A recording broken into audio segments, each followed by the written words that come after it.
Beno, tutorial honetan ikusiko dugu nola ateratzen den ditugunean batugai ezberdinak faktore komuna, bai, batugai guztietan errepikatzen den faktore bat.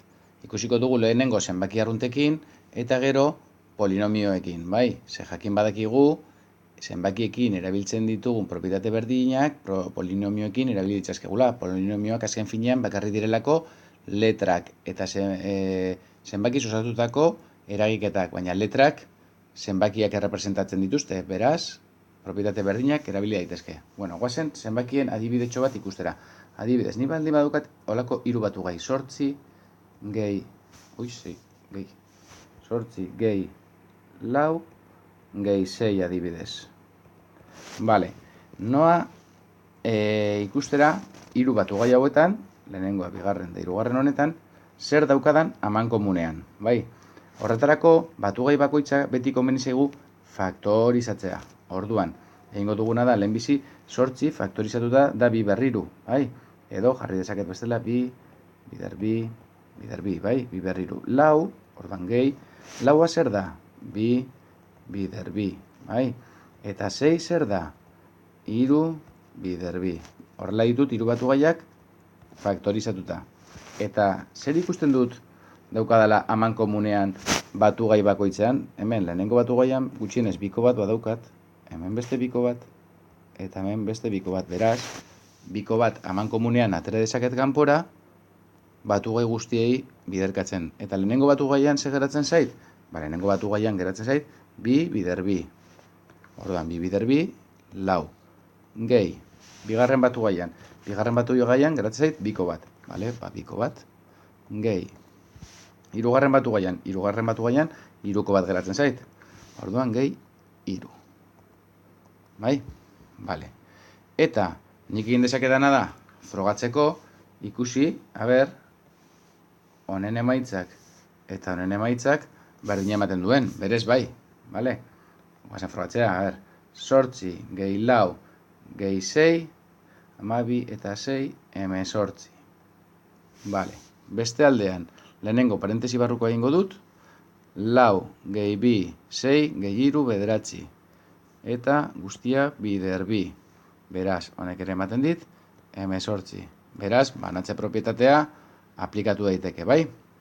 Bale, orain, goazen ikustera adibide bera, baina orain erabiliko ditugu polinomioak, bale? Bueno, orduan, banatuko dut, hau izan da zenbakiekin adibidetxo bat, eta orain ikusiko ditugu polinomioekin beste adibide batzuk, bai? Demagun daukagula adibidez, lau a gehi lau b. Bale, kasu honetan, argita garbi ikusten da, batugai bakoitzean, laua errepikatzen dela, beraz, lau bat amankomunean atera dezaket, eta lehenengo batugaian geratuko zait a, eta bigarren batugaian geratuko zait b. Beraz, lau a gehi b. Bale. Goazen ikustera beste adibidetxo bat. A ber bi gehi a b. Adibidez, a ber bi gehi a b. Bale, kasu honetan, fijatzen bagara ondo, hemen eta hemen bi batugaietan a errepikatzen da, bai. Lehenengoan zenbat aditut? A ber bi, beraz, a bidera. Eta bigarrenean, gehi a b. Orduan, amankomunean, argita gabe hemen a bat, hemen ako bat, atera dezaket amankomunekoa kanpora, eta biderkatzen bi batugaiei. Lehenengoan, geratuko zait a bat, lehenengo batugaian, gehi, bigarrenean, geratuko zait b. Bale. Bueno, beste adibidetxo bat, adibidez, x berriru, ken bi x ber bi, gehi bost x. Bale. Adibidetxo honetan, argi ikusten da, batugai guztietan, x-a errepikatzen dela. Bai, gutxienez x bat, bai, hemen azkenengoan, hau da, txikiena, beraz, x hori, atera dezaket, amankomunean, seguramente, batugai guztietan, ez?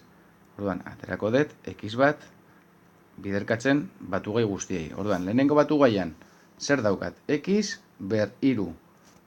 Hoietako bat atera badut kanpora, barruan, barkatu, barruan geratzen zaizkit, x ber bi.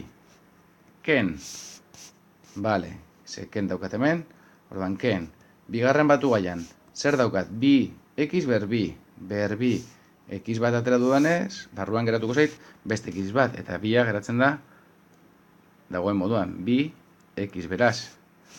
Gehi, orain, hirugarren batu gaian, daukat, bost, x hori kanpora atera badut, barruan bakarrik geratzen zait, bostekoa. Beno, pues gutxi gora bera, hola, ideia bat izateko faktore komuna nola ateratzen den, hau izan da guztia.